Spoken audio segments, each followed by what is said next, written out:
رہا ہے۔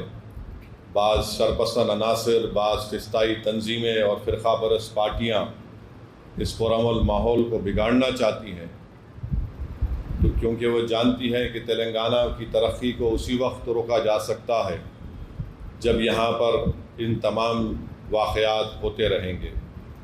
یہ تمام فرقہ پرست سیاسی پارٹیاں اور ان کے تابع جو ان کی تنظیمیں ہیں اور پھر جو ان کی آئیڈیالوجیکل جماعت ہے RSS، وہ نہیں چاہتی کہ تلنگانہ میں امن مضبوط رہے، اور یہ حکومت کی ذمہ داری ہے کہ ان تمام ذمہ داروں کو، ان تمام تنظیموں کو، فسطائی طاقتوں کو اور فرقہ پرست پارٹیوں کے چہروں کو بے نقاب کریں۔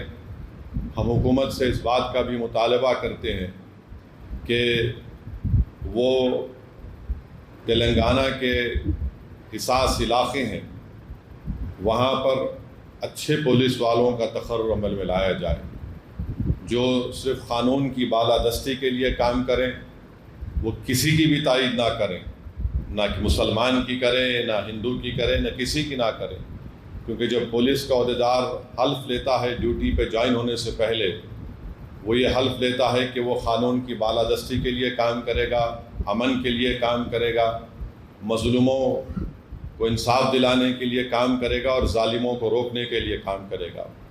تو ہم حکومت سے اس بات کا مطالبہ کرتے ہیں، جس کو انگریزی میں کہتے ہیں کہ 360 ڈگریز وہ دیکھیں کہ کون سا عہدیدار ایفیشینٹ ہے، کون سا عہدیدار صحیح کام کر سکتا ہے، اور اس سے حکومت کی نیک نامی بھی متاثر نہ ہو، اس سے شہر اور پوری ریاست میں امن کو مضبوط کیا جائے۔ تو یہ اہم چیزیں ہیں جس پر حکومت کو بہت جلدی اور سیریسلی ان تمام چیزوں پر غور کرنے کی ضرورت ہے، کیونکہ یہ تمام تنظیمیں یہی چاہتی ہیں اس طرح سے نقصانات اور بدامنی کو پھیلایا جائے۔ تو انشاءاللہ تعالی اگر شاہ صاحب اجازت دیں گے اور آپ تمام ذمہ دار جو یہاں بیٹھے ہیں، تو ہم یہ کوشش کرتے ہیں کہ وزیر اعلیٰ سے وقت لیا جائے، ان سے جا کر ملاقات کیا جائے، کیونکہ شاید آپ لوگ نہیں جانتے یہاں پر جتنے ذمہ داران بیٹھے ہیں، پارلیمانی الیکشن میں بہت خاموش طریقے سے کام ہوا، کوئی نہیں جانتا ہوگا۔ آپ لوگ یہاں پر جتنے لوگ بیٹھے ہوئے، آپ کو بڑے نظر آ رہا ہوگا، یہاں پر بڑی محنتیں ہوئی، بڑی کوششیں، کاوشیں اور قربانیاں دینا پڑا سب کو۔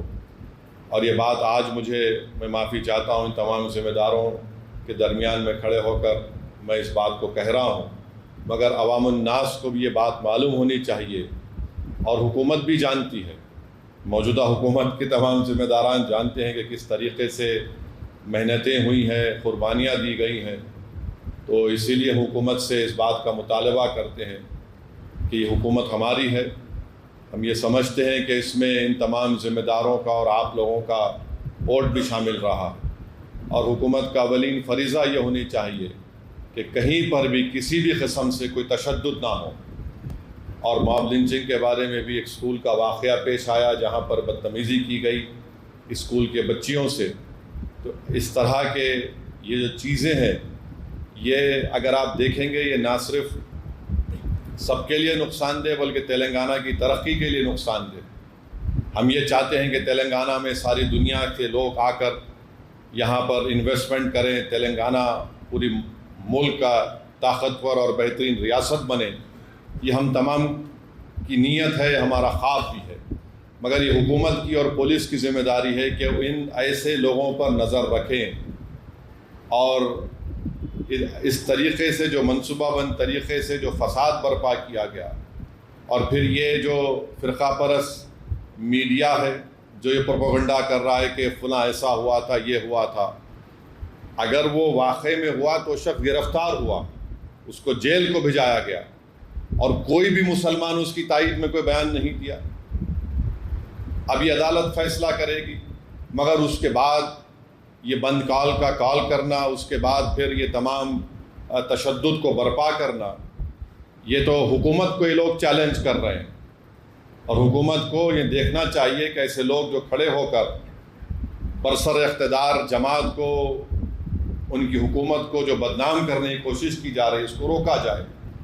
ہم نہیں چاہتے کہ تلنگانہ میں کسی بھی جگہ پر فساد ہو، کیونکہ نقصان اس کا غریب کا ہوتا ہے، چاہے ہندو ہو یا مسلمان۔ تو اس لیے ہم امید کرتے ہیں کہ حکومت اس کا نوٹ لے گی۔ اور دوسری بات یہ ہے،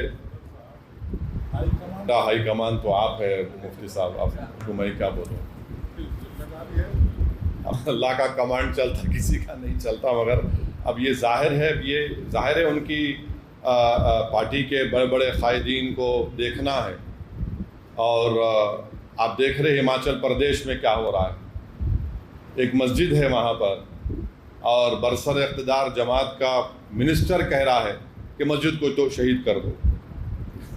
یہ سبھی معاملہ ہے کہ آپ حکومت میں ہیں، ایک مسجد کا ایک چھت ڈالا گیا جو آزادی کے وقت کی مسجد ہے، تو اس پر یہ ناراضگی، یہ غصہ، یہ نفرت نہیں ہے تو کیا ہے۔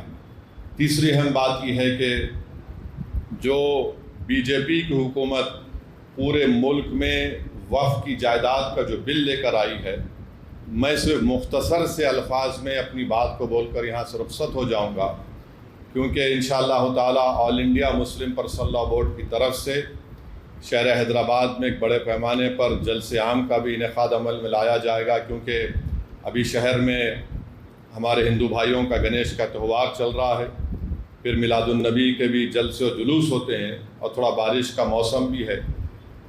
صدر All India Muslim Personal Law Board مولانا خالد سیف اللہ رحمانی صاحب کے حکم پر انشاءاللہ تعالی جلد سے جلد ایک میٹنگ بھی ہوگی اور ایک جلسے عام بھی ہوگا، اس میں آپ لوگ شرکت کریے۔ میں صرف اتنا ہی بتانا چاہوں گا کہ اگر یہ خدا نہ خواستہ یہ بل اگر قانون بنے گا تو کوئی بھی وقف کی پراپرٹی مسلمانوں کے پاس نہیں رہنے والی، سب حکومت کے قبضے میں چلا جائے گا۔ اور جس منصوبہ بند طریقے سے نریندر مودی کی حکومت نے اپنی نفرت کو اس قانون میں جو شکل دی ہے، کہ مثال کے طور پر وہ کہتے ہیں کہ وقف با یوزر ختم کر دیا جائے گا۔ اب وقف با یوزر اگر ختم ہوگا تو سب سے پہلے نشانے پر ہے ہر مسلک کا مدرسہ۔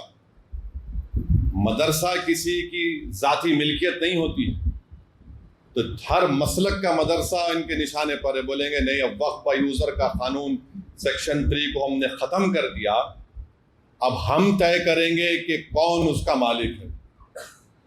دوسرا، حیدرآباد کی مکہ مسجد ہے، قانون یہ بول رہا ہے کہ رجسٹرڈ ڈیڈ لے کر آؤ آپ۔ تلنگانہ میں 33,000 کے قریب وقف کی جائیداد رجسٹرڈ ہے، 90% ان جائیدادوں کے پاس کوئی رجسٹرڈ ڈیڈ ہی نہیں ہے، کوئی رجسٹرڈ ڈیڈ نہیں ہے۔ تو حکومت بولیں گی دیکھیے اب آپ کے پاس رجسٹرڈ ڈیڈ نہیں ہے، وقف با یوزر ختم ہو گیا، اب ہم اس پہ قبضہ کر لیں گے۔ قبرستان ہے، قبرستان کے کوئی کاغذ نہیں ہے، خانقاہیں ہیں، کوئی کاغذ نہیں ہے، درگاہیں ہیں، کوئی کاغذ نہیں ہے، کیا ہے؟ وقف با یوزر ہے۔ اگر وقف با یوزر چلا جائے گا تو یہ سب ختم ہو جائیں گے، اور نہ صرف یہ ختم ہو جائیں گے بلکہ خدا نہ خواستہ جتنی مسجد کی کمیٹیاں ہیں اس میں بھی وہ لوگ بولیں گے کہ ہم بی جے پی کے لوگوں کو کمیٹی کا ممبر بنائیں گے، آپ نماز پڑھیے، اس سے آپ کو کیا کرنا ہے۔ اور یہ بل میں یہاں تک لکھا گیا ہے کہ اس اگر وہ قانون بنے گا تو اس کے رولز بھی نریندر مودی دلی میں بیٹھ کے بنائیں گے۔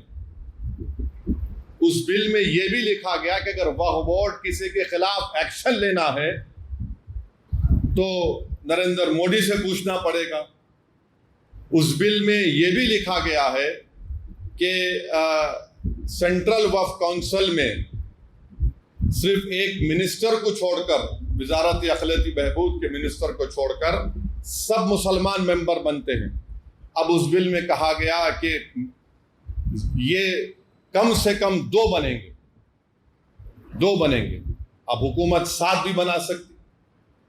ریاستی وقف بورڈ میں تمام ممبر مسلمان ہوتے ہیں، تو نریندر مودی نے کہہ دیا کہ نہیں، صرف متولی کیٹیگری کے اور میونسپل کارپوریشن کے جو پنچایت کے لوگ جیتتے ہیں 3 یا 4 بنیں گے، ماں باقی تمام کے تمام ہم کسی غیر مسلم کو بنائیں گے۔ ریاستی وقف بورڈ میں الیکشن ہوتا تھا متولی کیٹیگری کا، بار کونسل کے کیٹیگری کا، ایم ایل اے کیٹیگری کا، ایم پی کیٹیگری کا، سب ختم۔ حکومت ان کو نامزد کرے گی۔ اور یاد رکھیے، میں کھل کے کہہ رہا ہوں، اس کے پیچھے یہ لوگ بھی ہیں جو ختم نبوت کے منکرین ہیں۔ یہ شیاطین، یہ گندی نالی کے کیڑے اس کے پیچھے ہیں۔ ان کا مقصد ایک ہی ہے کہ کسی نہ کسی طرح یہ وقف کے قانون کو ختم کر دیا جائے۔ تو اس میں بہت سی شیطانی طاقتیں ملوث ہیں۔ اور وقف کا ٹریبیونل ہے۔ اب وقف کے ٹریبیونل میں ایک ڈسٹرکٹ جج chief justice of high court appoint کرتے ہیں ریاست کے، پھر ایک شخص کا اپوائنٹمنٹ ہوتا ہے جس کو شریعت کے بارے میں علم ہو، اور ایک ذمہ دار آدمی کو۔ نریندر مودی یہ کہہ رہے ہیں کہ اب ڈسٹرکٹ جج جو چیف جسٹس ہائی کورٹ کا اپوائنٹ کرتا نہیں، وہ ریٹائرڈ جج ہوگا، اور ایک ریٹائرڈ گورنمنٹ امپلائی ہوگا۔ میرا جو مشاہدہ ہے، جتنے گورنمنٹ کے اس طرح کے انکوائری کمیٹیز بنتے ہیں جس میں ریٹائرڈ جج ہوتے ہیں، ایک ریٹائرڈ گورنمنٹ کا سرونٹ ہوتا ہے۔ مثال کے طور پر برسوں پہلے مفتی غیاث کو معلوم ہوگا، 1996 میں تالاب کٹے میں ایک فائرنگ ہوئی تھی جس میں ایک معصوم عورت فرسٹ فلور پہ تھی، شہید ہو گئی تھی۔ وہ کمیٹی میں کہہ دیا گیا کہ پولیس نے اپنی جان بچانے کے لیے فائرنگ کی، رپورٹ ہے، شاید کچھ نام ہے کمیٹی کا۔ پھر مکہ مسجد کی رپورٹ ہے، وہ آج تک نہیں نکلی۔ حیرت کی بات یہ ہے کہ کلیکٹر کو یہ پاور دیا گیا کہ یہ قانون بننے کے بعد جتنی بھی وقف کی پراپرٹی ہے، اگر کوئی شیطان جا کے بولے گا کہ نہیں وقف کی نہیں ہے، گورنمنٹ کی ہے، تو کلیکٹر انکوائری کا آرڈر کرے گا۔ اور کلیکٹر انکوائری جب آرڈر کرے گا تو کلیکٹر یہ کہے گا کہ تا وقت انکوائری مکمل نہیں ہوتی یہ وقف کی پراپرٹی نہیں رہے گی۔ اب کلیکٹر صاحب برسوں انکوائری کرتے رہیں گے، آپ کی تو پراپرٹی چھین لی گئی۔